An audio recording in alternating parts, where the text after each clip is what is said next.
than many doctors' offices. Just stop by 730 North Pawnee Street or give them a call to schedule your appointment at 217-824-4113. That's 824-4113. Your Christian County Health Department, always working for a brighter, healthier future.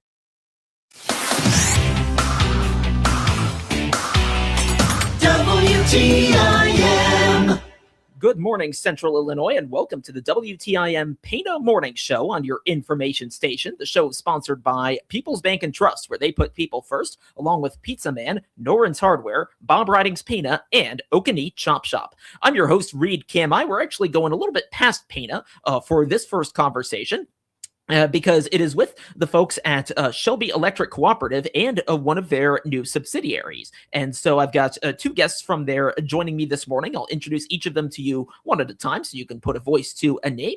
To my right, we have Kevin Burnson, the Vice President of Media and Public Relations with Shelby Electric Cooperative. Kevin, thanks for coming in this morning. Great to be here. I'm glad. Thanks for having us. Yeah, it's our pleasure. And to my left, we have Nate Miller, the fiber project manager with one of those subsidiaries, Shelby Fiber. Nate, thanks for coming in. Good morning. Thanks for having us. Yes, it's good to have you in as well. I want to start with Kevin and just give you the floor to talk a little bit about Shelby Electric Cooperative and what you folks are about. Well, I think probably some of your listeners or many of your listeners may already be familiar with Shelby Electric Cooperative, but we're a member-owned distribution cooperative based in Shelbyville, Illinois, and we do have an outpost here in Taylorville.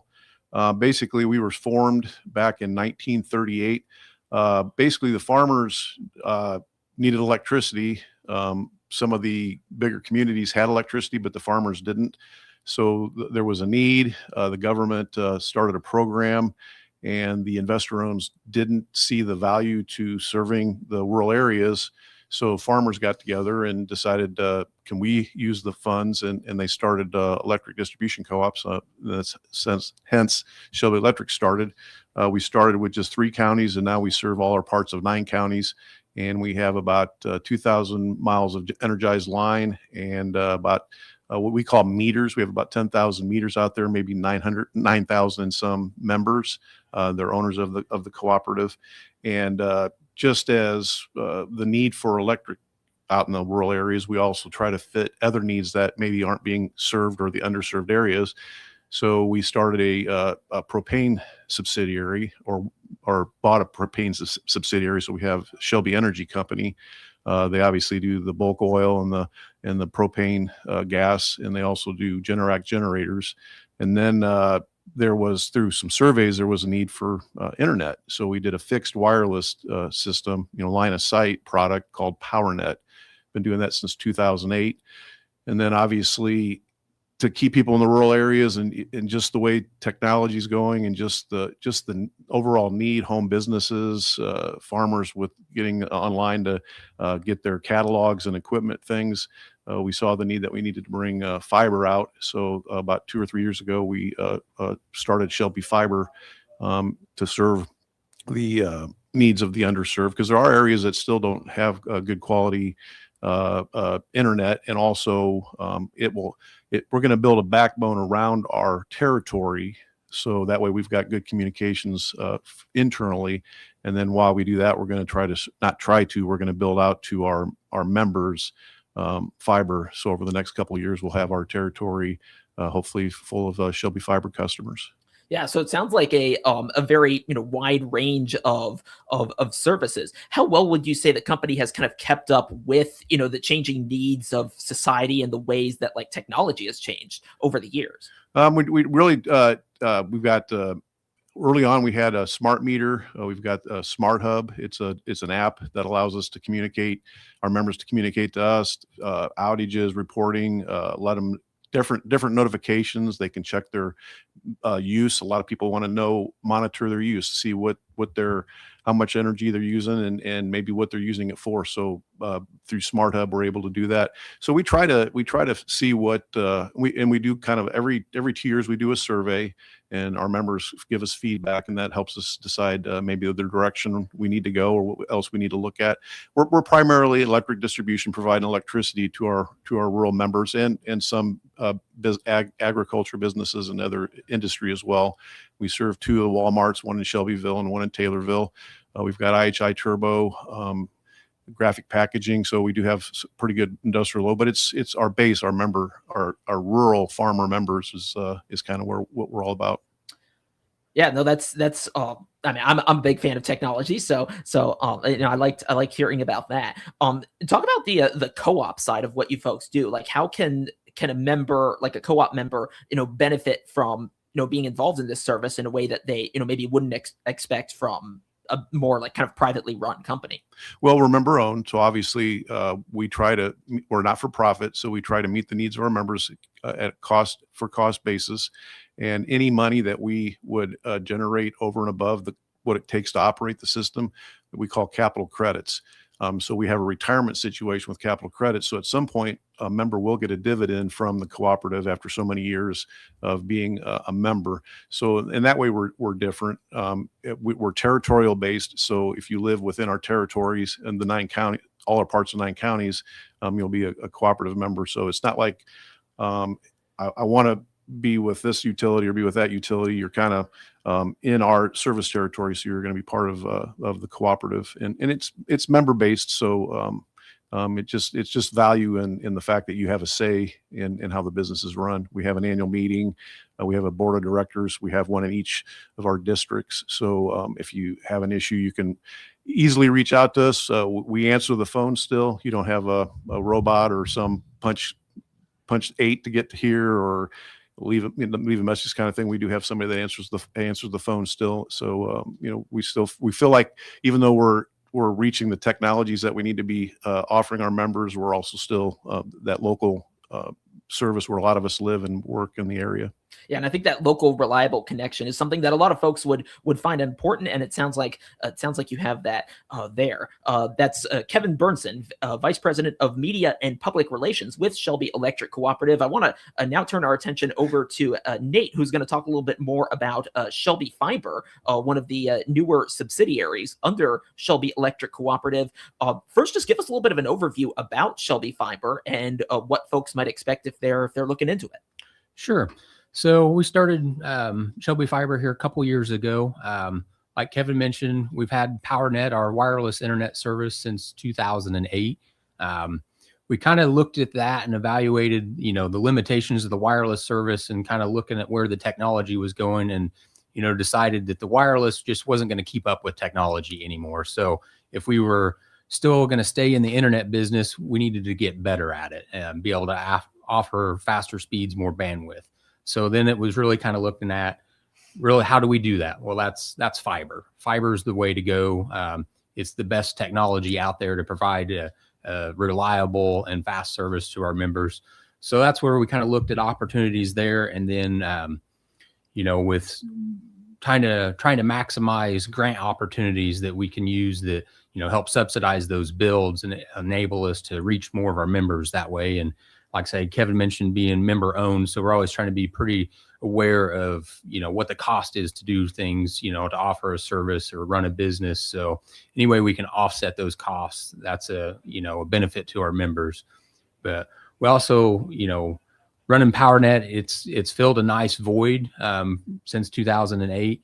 But like I say, we still have a big need in the rural areas.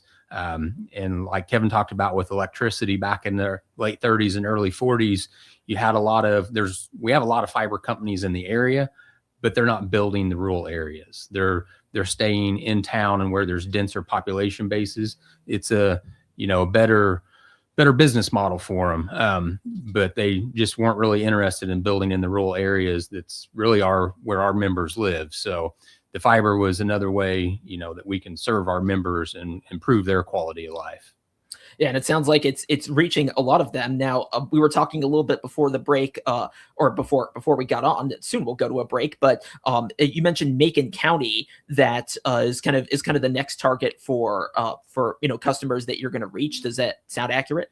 Yeah, so our first grant that we received was through Macon County. That was our first construction area. That is getting ready here in the next month or so. We'll start turning up customers. We have a few live customers up there now that we kind of did some testing early on. So yeah, that's been coming along pretty well. Like I say, construction's finished up. We're doing some final network testing and certifications there. And then We'll also be moving to the Oak Terrace area. We have a construction project there that's should be wrapping up here in the next month or so, and be able to start turning customers on down in that area as well. Okay, so it sounds like you're making progress there. That is Nate Miller, a fiber project manager with Shelby Fiber, and he is here alongside Kevin Burnson, Vice President of Media and Public Relations with Shelby Electric Cooperative. Let's take a break, and when we come back, we'll talk a little more about Shelby Fiber and what's to come there here on the WTIM Pain of Morning Show on your information station. Your information station, WTIM. Could you use some extra cash in your savings account? Then you need to sign up for People's Bank and Trust Save by Spending's Roundup program. I'm Julie Sanchez with People's Bank and Trust. Simply use your debit card like you always do, and we will round up your purchases to the next dollar. The extra change is then transferred to your savings account. There's never been an easier way to save. Call 888-PBT-1954 today to find out more. People's Bank and Trust, we put you and your savings first. People's Bank and Trust, member FDIC, equal housing lender. Hi, Brian at Bob Writings in Pana. Spring into savings with the whole month of March with March Madness deals on all new and pre-owned vehicles. Invest your tax return and treat yourself to a new ride for the new season. We had such a great February. We are also buying cars. We want your car even if you didn't buy from us. Find us online at bobwritingspana.com.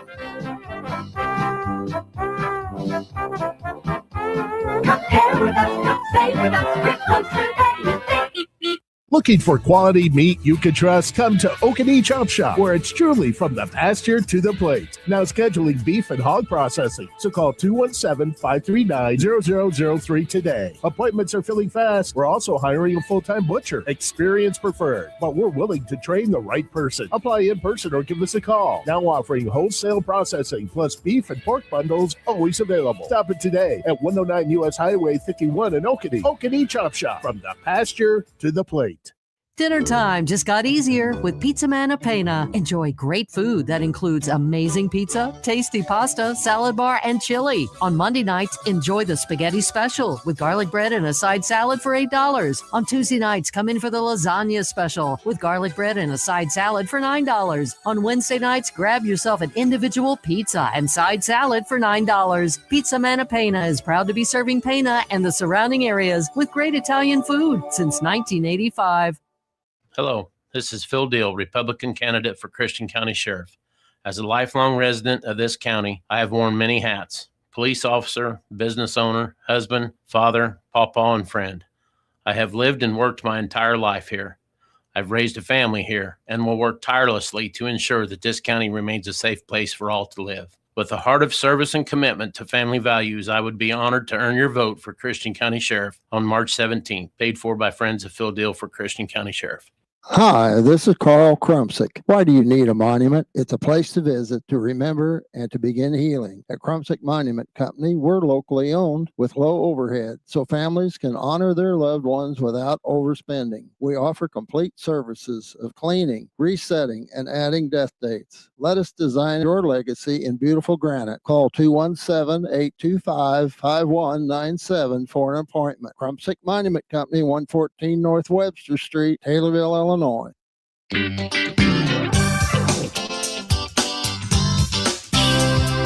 WTIM.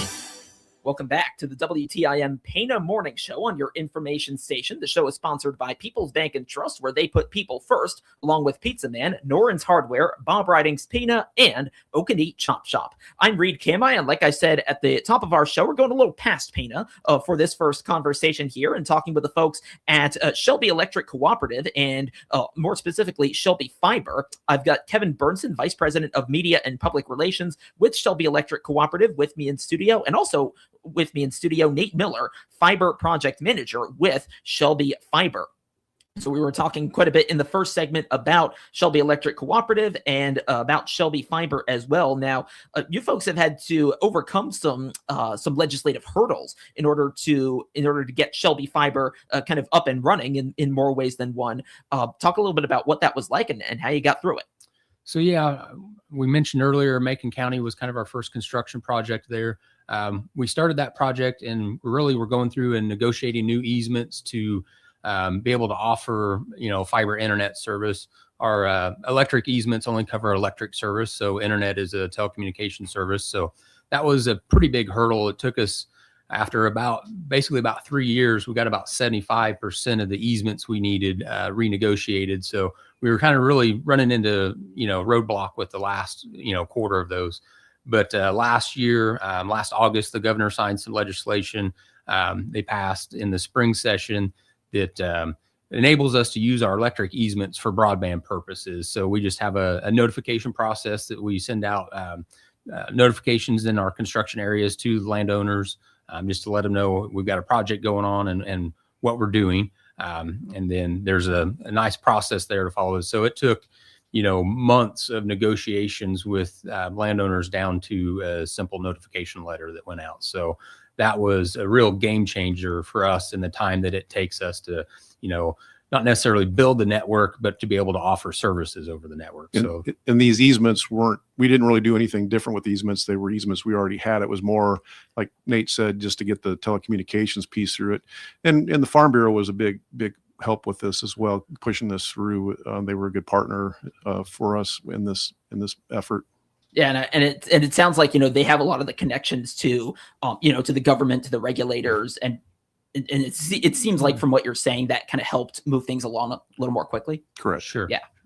All right. So you had that to go through. And then, we were talking in the first segment about, you're expanding into Macon County, kind of the timeline with that. What are sort of the longer term plans about expansion and even just the more broad longer term goals with Shelby Fiber? Yeah. So kind of with Shelby Fiber and, with the co-op, our broad general long-term goal is to be able to offer fiber service to all of our members that don't have another option, another fiber option already. So that's kind of our long-term goal. And like I say, utilizing grants as much as possible where we can, but also looking at, we have, the Oak Terrace is a good example of it's not grant funded. It's a self-funded build for us, but it was we have a lot of PowerNet customers down there right now.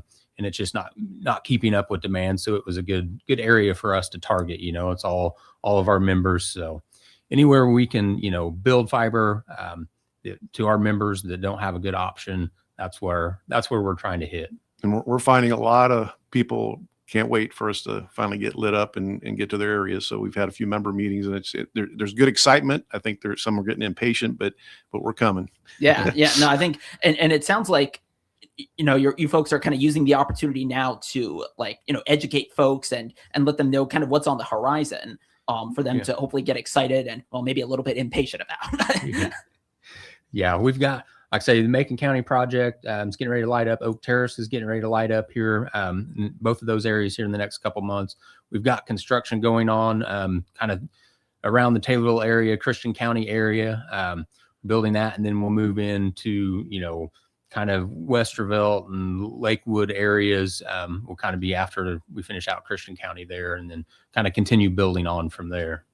And we have a new, we just started a new Facebook page. We do obviously have a website, but we hope to at some point put a little bit of that construction and show a little bit of the work that's going on to kind of show folks that where we're headed and things like that. And people can obviously get on our website and express interest. And we've got about 90 seconds left. What is that contact information? It's shelbyfiber.coop, shelbyfiber.coop.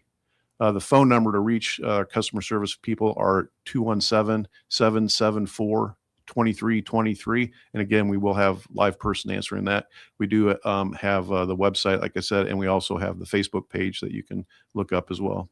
Okay, so plenty of ways to get in contact with the folks at Shelby Electric Cooperative and Shelby Fiber. Now, one final question. We've got about a minute left. So you were talking about you use the words lighting it up, or lighting places up. So are we going to have like a lighting ceremony? We're going to turn on the grid when it's ready. I think that's a good. I think it's a buzzword or a term in the industry. Okay. Yeah, but we may do some kind of a thing for the. We sort of have some customers, but we may have an official thing. Okay. Yeah, maybe do it at night so it's more noticeable. No, that's what I like. I like nights. I like doing stuff at night. I like lights. So no, this is exciting stuff, and it's been a pleasure to have the two of you and Kevin Burnson, Vice President of Media and Public Relations with Shelby Electric Cooperative, Nate Miller, Fiber Project Manager with Shelby Fiber. Thank you both for coming in. Appreciate it. Thank you. And thank you for listening here on the WTIM Pena Morning Show on your information station. We'll be back in about 10 minutes or so with another conversation, so stay tuned. The Big 870 WTIM Assumption Taylorville. 96.1 FM.